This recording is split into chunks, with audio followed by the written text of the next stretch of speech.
యజ్ఞశిష్టామృతభుజః యాంతి బ్రహ్మ సనాతనం నాయం లోకోస్త్యయజ్ఞస్య కుతోన్యః కురు సత్తమా.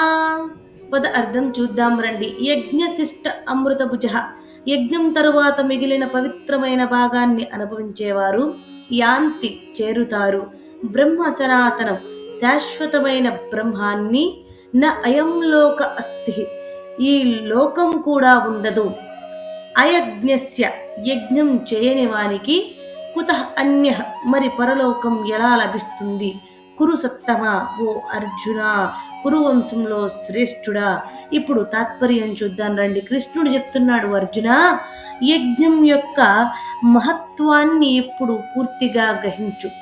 యజ్ఞం చేసి దానిలో మిగిలిన దాన్ని పవిత్రంగా స్వీకరించేవారు అది కేవలం ఆహారం కాదు అర్జున, అది అమృతం. అలాంటి వారు చివరికి శాశ్వతమైన బ్రహ్మాన్ని చేరుకుంటారు.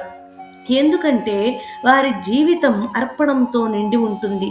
కానీ యజ్ఞం చేయని వాడు, అంటే అర్పణ భావం లేకుండా జీవించేవాడు, అతనికి ఈ లోకంలో కూడా నిజమైన ఆనందం ఉండదు అర్జున.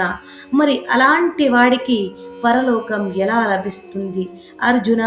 యజ్ఞం అంటే కేవలం కర్మ కాదు, అది జీవించే విధానం. పంచుకోవడం, అర్పించడం, కృతజ్ఞతతో స్వీకరించడం, ఇది ఉన్న చోట శాంతి ఉంటుంది. అందుకే నీ జీవితం యజ్ఞంగా మార్చు. అప్పుడు నువ్వు ఈ లోకంలోనూ సుఖంగా ఉంటావు, చివరికి పరమ సత్యాన్ని కూడా చేరుకుంటావు అని కృష్ణుడు అర్జునుడికి మరియు మనకి కూడా చక్కటి ఉపదేశాన్ని ఇస్తున్నారు. హరే కృష్ణ.